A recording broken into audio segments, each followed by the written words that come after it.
Hello readers. So today we're going to be talking about how we can find the mood of our story. Now, when you all are reading your stories, I'm sure that you come to a part where it's so exciting and you're almost at the edge of your seat just wondering what's going to happen next in the story. And other times you might be noticing that maybe it's just a part where it almost makes you feel like someone is in the room with you. Maybe you're kind of scared because of the details that are happening. Or sometimes it's just really exciting. You might be noticing that in a part, you're having to read it much faster to match the excitement that you feel when you're reading that text. So today, readers, what I want to teach you is how you can find what the mood is and what you might need to pay attention to in order to figure out what is the mood that the author wants me to feel as I read this part. So today, I'm going to be rereading a part of our story that we've read most recently. And as we read this part of the text, I want you to be thinking about, how does it make you feel? How is Edward maybe feeling in this part? What is the mood of that part? And then also, why? What is creating that mood?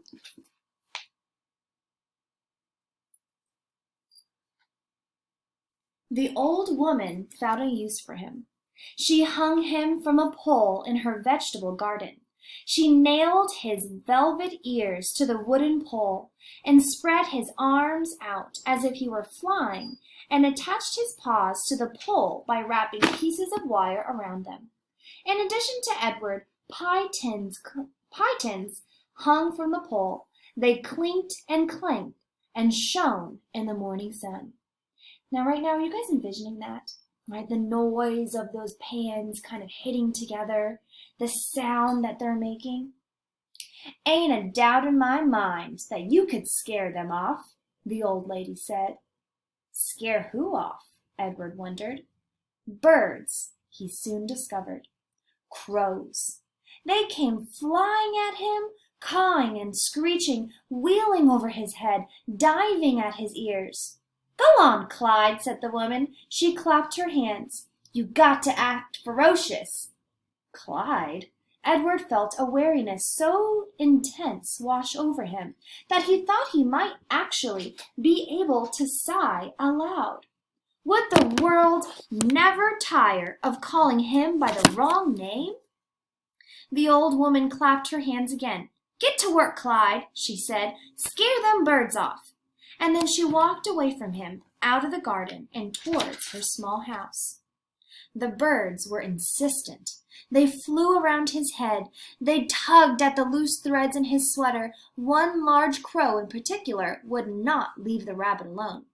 He perched on the pole and screamed a dark message in Edward's left ear. Caw, caw, caw, without ceasing. As the sun rose higher and shone meaner and brighter, Edward became somewhat dazed. He mistook the large crow for Pellegrina. Now in this part, I want you guys to notice how the author's really describing these birds. Not only saying that they're insistent, but they're flying around his head. When you're imagining what that might look like, this rabbit kind of on his own, the noise of these tin cans just hitting each other, and then these crows flying around his head. How is that making you feel? How do you think Edward might be feeling in that moment? Are you feeling really excited to see that? Is it something that's really going to be like a happy mood? I don't know. When I kind of think of crows, I think of more of like a dark feeling. Let's see. So now, not only are those birds cawing at his ears, the author uses the words, they screamed a dark message in Edward's ear. Notice the author's using the word screamed, and that the author is not only just saying that they're making this noise, but they're screaming a dark message. So all these things together, I want you to be thinking, what is the mood of this part?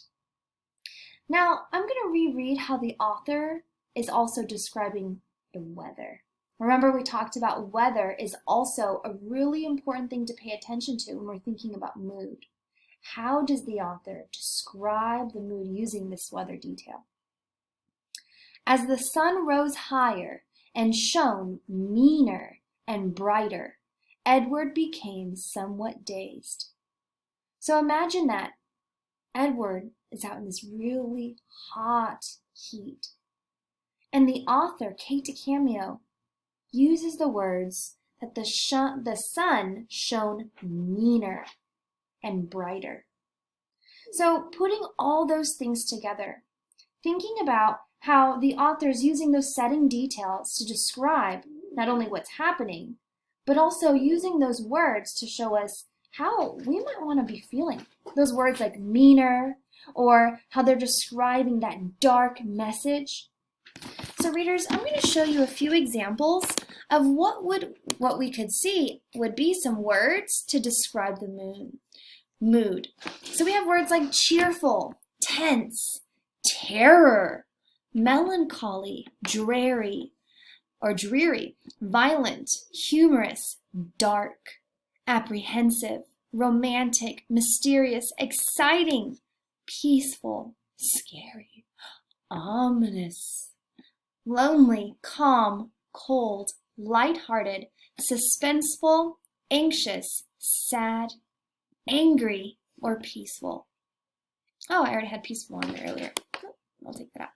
So, thinking about how Edward is all on his own, yes, he could be feeling pretty lonely, but not only is he lonely, but the words the author is using, like dark and screaming, it's almost like this moment of the story, the mood, I would say maybe the word dark would really kind of match how he's feeling.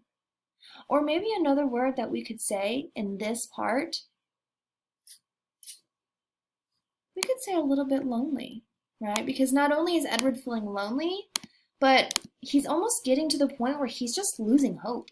He's not thinking like, what is the reason to continue going on? What's the reason for me to keep going? So now that we have chosen a mood or two, now we want to write about that. So as we write about our reading, we want to think about the same thing that we did yesterday. Include those characters' names. Can we include details from the story that support our thinking? And then also, we want to make sure we're not just retelling the story. How can we use some of these thought prompts to get us to write ideas about the text? So let's see. In this part of the story, Edward is pinned to the, I guess it's a wooden pole, and crows are circling around him. What else could I describe that maybe shows the mood? Come here, Theo. No.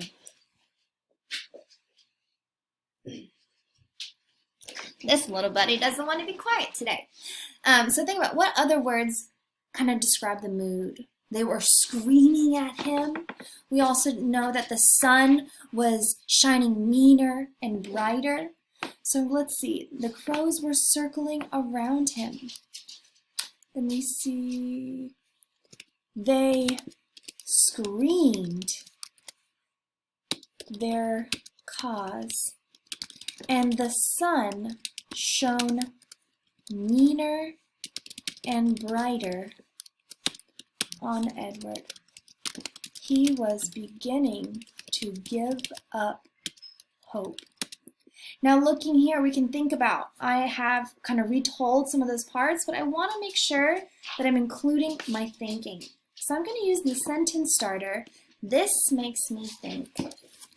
This makes me think that the mood of this part is dark and lonely, because Edward is all alone and left in the hot sun. All right, so readers, today what I want you to do is, after you've read for your 15 or 30 minutes and you're writing about your reading, I want you to choose a part where you're able to find the mood. It could be what you've read today. Maybe today you didn't really find one. It can maybe be a part that you read earlier from a previous chapter. But today what I want you to do, after you've read for your 15 to 30 minutes, is find a part of your story where you can find what the mood is, and then use the author's words to help you understand what that mood is. What were some of the words they described about the setting, or even about maybe what the characters were saying? I could even add on to here by saying, Edward thinks to himself, go on, or go ahead, turn me into a warthog.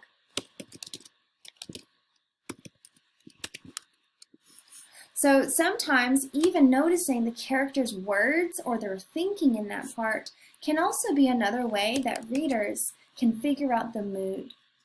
All right, writers, let's see, with our independent reading and our writing, let's really get those ideas flowing.